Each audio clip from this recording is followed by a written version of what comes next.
Well, that was a horrible meteor strike. That Doomfist went bye-bye, however. So we're just holding up this nice little payload, making sure the enemy doesn't get in its way, or go into the objective.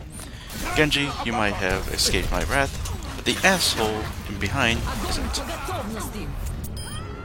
Now that we basically fisted her into the hole of doom, let's review the newest DLC character, Doomfist.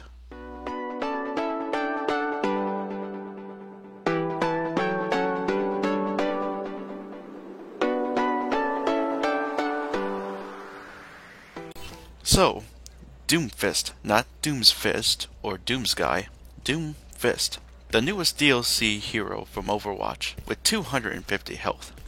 Today we're going to be looking at his weapon first, and his weapon is called the Hand Cannon. The Hand Cannon is pretty much a shotgun blast. It fires 6 pellets on each blast, and each of the pellets doing 11 damage each. You can fire up to 3 per reload, but you can't really reload with this weapon. Every time you don't use it, you're going to be using it within a 0.75 per second reload. And you only have 4 rounds, so don't screw them up. Very good when it comes to close range, no doubt, but at longer ranges it can be a bit of an issue. Head towards the chest and head area, and you'll be getting good multipliers with this weapon. Now compared to the other characters, he has a shit ton of abilities, but he also has a passive ability too. The passive ability is called the Best Defense. The Best Defense basically does this. Every time you hit a person with an ability, you'll get 30 barrier per hit on each character. And with the ultimate, Meteor Strike, you'll get 75 per hit. You can only max it up to 150 barrier. And the downside on this is that you lose 3 barrier per second with a 1 second delay. So you can total up to 400 health with this, and can definitely be unrivaled with the tank heroes, so you can take up a whole bunch of damage. If you hit the people at least with your abilities or ultimate. If you remember the word Falcon Punch, you're in luck. Out of all the 3 abilities, he has something like that, but it's called Rocket Punch instead. Rocket Punch does 49 to 100 damage on the punch, depending on the charge, and it hurls them back into a huge knockback. And if they hit a wall, it's going to be an additional 49 to 50 damage, depending on how much you hold onto that charge.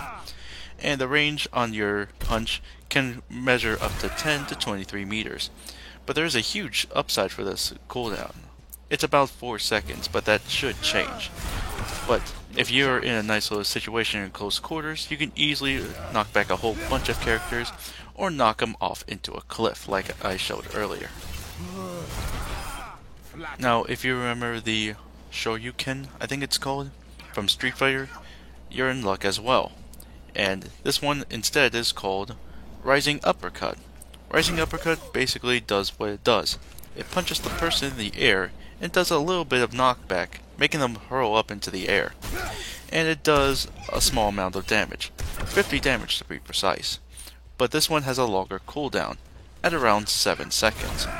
Rising Uppercut's pretty good if you want to combine other moves, especially if you want to add your Rocket Punch, or a few shots of your rocket gun, or your hand cannon at least. But, what about his last ability? What does that do? His third and last ability, if you don't like anything when it comes to Jax from Mortal Kombat, you probably will like this move too. This one is called Seismic Slam. Seismic Slam, what it does, it slams the ground and pulls enemies into your range, and will do a total of 10 damage all the way up to 125. But that depends on how much time you're into the air. And it also has a 7 meter splash radius, so you can injure multiple people at the same time. And, like the Rising Uppercut, it does have a 7-second cooldown. You can use it with Rising Uppercut, and then just use Seismic Slam just to finish them off, if you have to. And with the Rising Uppercut, you can get a whole bunch of damage with that too. But the ultimate, well, you're gonna love the ultimate. And when I mean badass, I literally mean badass. This ultimate is called Meteor Strike. Meteor Strike, you have 4 seconds to choose a spot where to hit, and that doesn't include rooftops or anything. and it has a 7-meter splash radius. The center, or the circle, does around 300 damage max, one of the weakest ultimates. But outside of it, you'll have less damage to contend with. If you want to wipe out a whole bunch of enemies, this is no doubt it. Or if you want to choose a specific character or one of the medics. Or if you want to go into a key objective where everyone's just routed up too. So without further ado, how should we play as him? Like Reaper, Doomfist is a nightmare at close range, but he does have some range too in medium ranges due to his abilities. So with his hand cannon, use it wisely, especially that you have short ammo on it. So each reload is going to be a pain in the ass and it could get you slaughtered if you rely on it too much. Assault the group when you have others on your side, especially if you have a medic like Mercy, otherwise you're going to get slaughtered depending on which heroes they use. But use the Rising Uppercut and combine with either Rocket Punch or even the Hand Cannon, or you can also add it with Seismic Slam so you can add a little bit more damage, or use it when you're on a ledge. Even with the Rocket Punch, use it on people that are going to be like indoors, or even if they're going to be near a cliff and that, so you can knock them off. And use the Meteor Strike when the enemy is all grouped up or is heading towards an objective and they're just holding it there, like the payload and such. But use all these and he'll be pretty easy to use. But do be warned, he is a little bit larger and can be a big target when it comes to snipers and that. So without further ado, let's play as Doomfist.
Galactic Storm saying, vote, rate, comment, subscribe, all that fun stuff, and be sure to look at my Facebook page down below. And Galactic Storm saying, I'll see you guys later.